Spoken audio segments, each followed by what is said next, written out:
everyone, I'm Mirella Ciobanu, lead editor with The Papers, and we are live at the EIC 2026, the European Identity and Cloud Conference, where I'm about to speak with Yves Baller, founder of Venn Factory.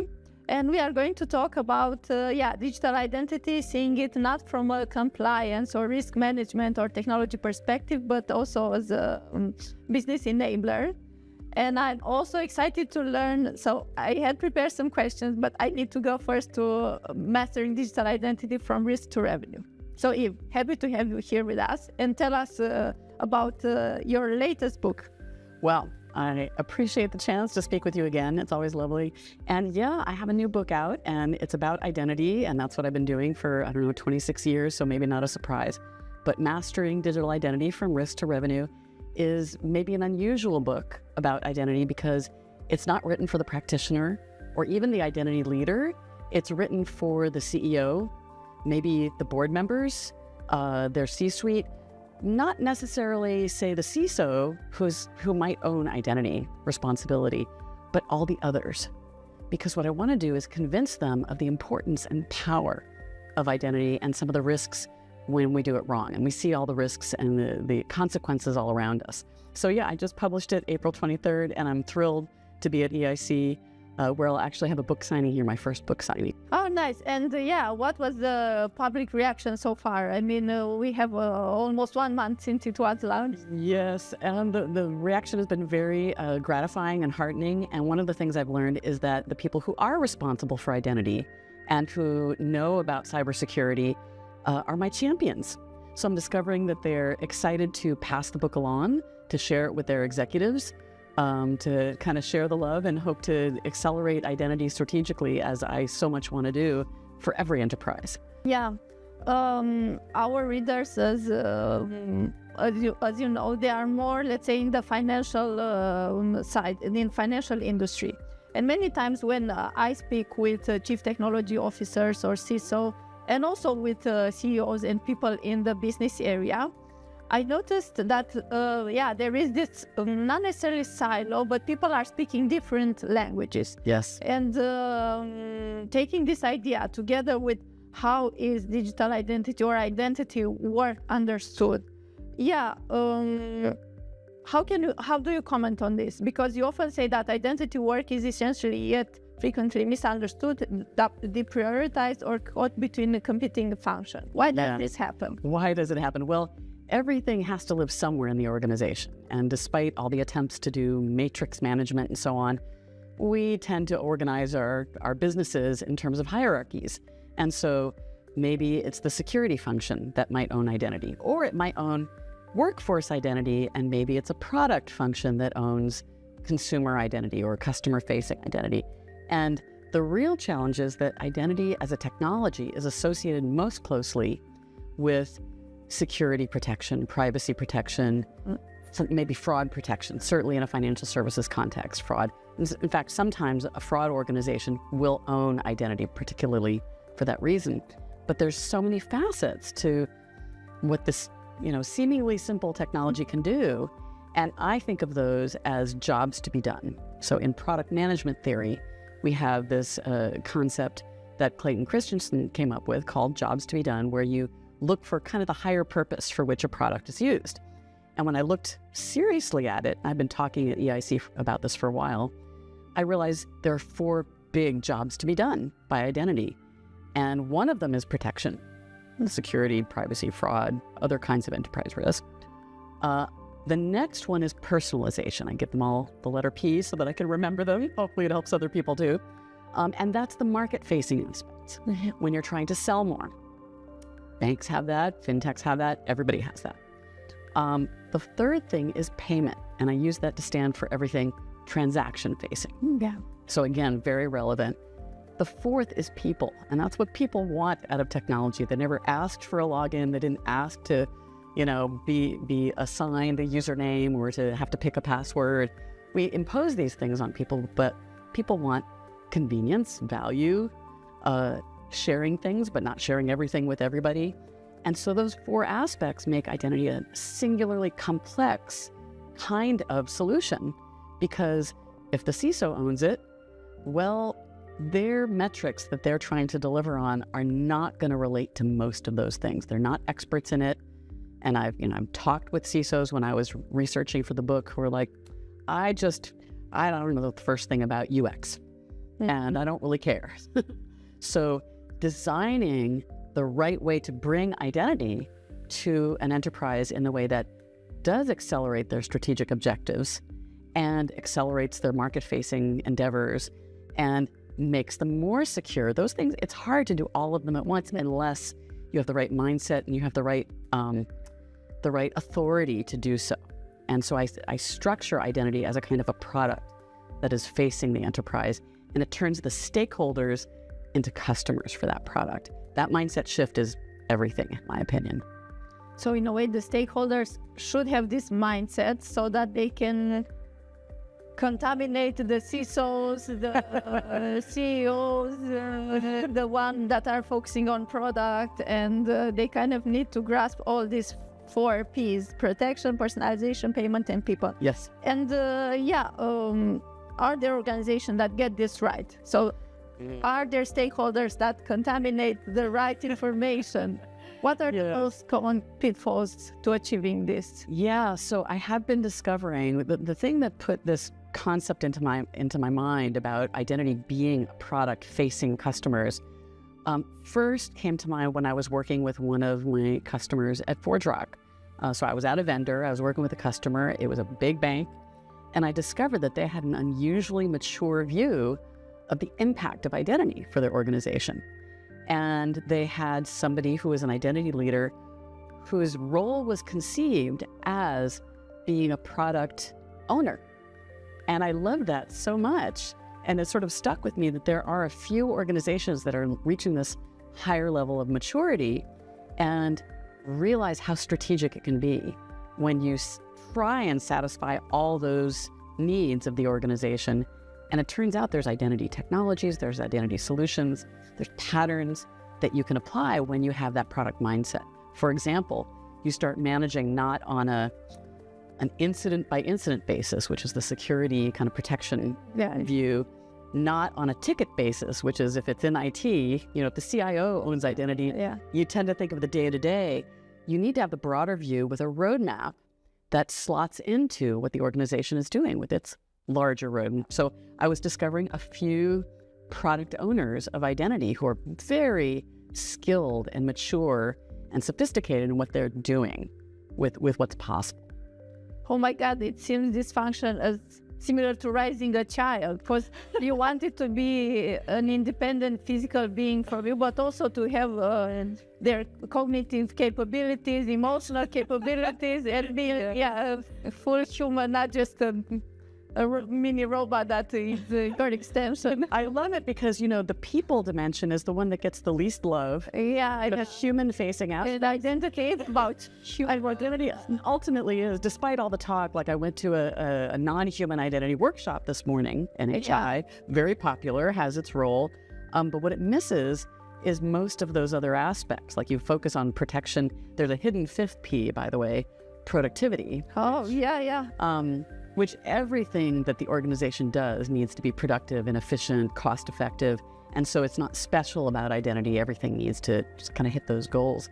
But I kind of love the idea that if you treat identity as kind of a growing thing that deserves that attention, you can actually make it succeed and mature and grow and go off to do great things, even if you're not there all the time, which you hope for your child as well. Exactly, yeah. But since you mentioned productivity, I'm also curious because identity leaders use identity not just to manage risk. How can you build trust and create a business value? Yeah, so I gave the subtitle to the book, From Risk to Revenue, recognizing a couple of things. Number one, oftentimes identity starts out as being risk-facing, and then we start to cotton on that, oh my goodness, it has so many impacts on the customer experience. Personalization part. I mean, oh my goodness. And it's only in recent times that we've really, like the fact that passkeys haven't really existed for very long, and the way that passkeys kind of take away some of the trade-offs that we used to have between security and experience. There's so many more things possible. So I give an example in the book of customer call center. And this was for a retailer, could be for a bank as well. And I've got many horror stories of my own banks that I work with and some of the choices they've made, for example, about authentication technology and how they've rolled them out. But in this case, it was a company with many retail locations, 250 million external identities that they're managing. And I mean, I'm not going to name them. I can't name them, but it's a brand everybody knows. And when customers call in to the help center, they need to be authenticated. And that phone channel is a really tough one. And what this company was doing was having the help desk staffer pull up the profile of the person who's claiming to be calling, and then quizzes the person who did call about what's in their profile. That's known as dynamic knowledge-based. Yeah. It's not very well respected for a lot of good reasons. It's a terrible experience. It's not very secure. It can leak personal data. And they were really suffering from fraud in these circumstances. So if you think in those 4 Ps terms, and even with the 5th P, you start thinking about, well, how else could we solve this problem in a way that is better for protection, better for personalization, better for everything? And what they discovered was they had existing technology that could allow for a back channel call to the actual customer to have them confirm that it's them. Now, there's a standard for this, and they weren't using the standard, but it happens to be called Client-Initiated Back Channel Authentication, or CIBA. And they were able to put this technology that they already had in place by simply implementing one virtual button that the help desk staffer could push to effect that flow. And once they did that, fraud went down, satisfaction went up, security went up. All those things were improved once somebody is looking at all parts of the elephant, so to speak. Yeah. So that's how it can really create loyalty and trust, and then do more business. So in a way, to continue my metaphor with raising a children, it's also important that parents keep communicating all the time, because it seems that they had the resources, the bank, the financial institution, the retailer, but because they didn't communicate what's in the fridge, the father ends up buying extra milk, though you have it. Worse, or even, this is a really good metaphor, or even worse, the child asks, can I do this? And they ask mom. Oh, yeah. Mom says no, but dad says yes. Exactly. That's the worst. And we see that all the time, where we all in identity know that it's important to have this kind of unified approach. Very often in low maturity organizations, you find what I call app by app user management. Oh, okay. So each line of business is developing some sort of authentication solution, profile management solution. They're not coordinating with the rest of the organization. So each line of business now is buying problems and has no idea that there's the possibility of an amazing solution, and they don't have to own it. They don't have to worry about, post-quantum issues or the next authentication technology that's going to be invented. If you unify, you can get those things, but you need to have that kind of, as I say, the product owner kind of lens in order to have that big view. Yeah, talking about next technologies and the fact that you mentioned you've been to a session on non-human identities. So with the rise of AI and non-human identities, how should the organization think about this shift? It's very interesting what's going on. We've had this NHI concept for a couple of years, and one of my interviewees for the book actually owns a good portion of identity for a very large international bank. And it's one of these places where they were early to see the challenge, the security challenge of NHI. Before we even had AI on the scene in its modern view. And it's critically important to get application and service identity, workload identity under control. And I would say that it's primarily a protection and productivity issue when it comes to free Gen AI entities. So I'm very glad it's on the scene. It shares some aspects with classic identity, if you will. AI agents are another matter. They're not human. So granted, they're not human, so they are they need some kind of non-human identity, but they share more aspects of human identity because we're asking them to act on our behalf. And that power is also a great responsibility, and AI agents do not feel responsibility, unfortunately, and they kind of go off the rails very easily. And so one of the things that AI agents share with identity is this need for some of the more sophisticated solutions that we've been talking about for a long time, like delegation, handling delegation correctly. So suddenly it's not just one identity in the picture, one profile, one record. It's now the relationships between people, or between a person and their agent, or between an agent and the sub-agents that had just spawned. So some of the most interesting problems of identity in 2026 look like both human and agent challenges. So maybe we'll be able to sort of kill two birds with one stone as we work to solve those. And this is a great conference for making progress on all of those fronts. Yeah, I see it more of an interaction of productivity, protection, and people, because I have this feeling that there are so many relations created that need to be authenticated, authorized. Yes. I'll even give you one more, because agentic commerce brings in the payment aspect. Exactly, yeah. Major challenges and opportunities coming with agentic commerce. Yeah. I don't want to make any hint, but since you mentioned agentic commerce, what aspects of AI in identity do you think are overhyped? And what is genuinely important? Oh gosh, I actually think there's so much going on in non-traditional fintech. What with regulations loosening things, one of the things that I've been observing is some of the kind of crypto players are starting to move into the identity space. They're taking 2 steps forward towards identity verification, which I think cryptocurrency really needs better identity verification. There's been sort of a lot of transaction facing and not enough of the the security and the protection and the fraud protections. So with agents entering this picture and kind of forcing themselves into the picture just because they're so easy to use, I think that we're going to have more of a focus on the disruptive effects that come from massive automation and massive scale. So I don't think it's overhyped to look at the agentic picture. Mm-hmm. One of the things that I think is getting a little too little attention, what I call a transparent in the book. So where it's there, it's going to either cause us problems or give us opportunities, but we're looking right through it and we're not seeing it, is the regular challenges of protection. So somebody said, I'm not sure who it was, who said AI is the balloon payment on technical debt. So meaning, we've been sort of paying just the interest on all the poor decisions we've made in the past. And AI is forcing the conversation about regular human identity and authentication, regular non-human identity and authentication. Where's the hygiene in what we're doing with the basic level?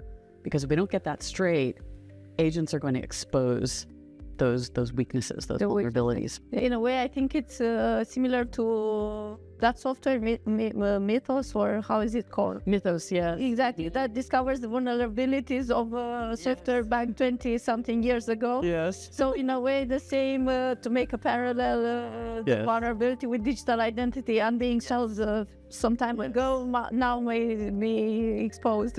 Yes, it's a very good point, because, I don't have an inherent problem with Mythos, but it's been interesting to see everybody freak out, because what it's done is give additional transparency to a problem that was already there, which means the bad guys can see it just as fast as the good guys. That was the worry. Yeah. I'm grateful to know, because I'd rather know than not know, but now we should do something with the knowledge. It's on us if we don't take care of those matters. Yeah.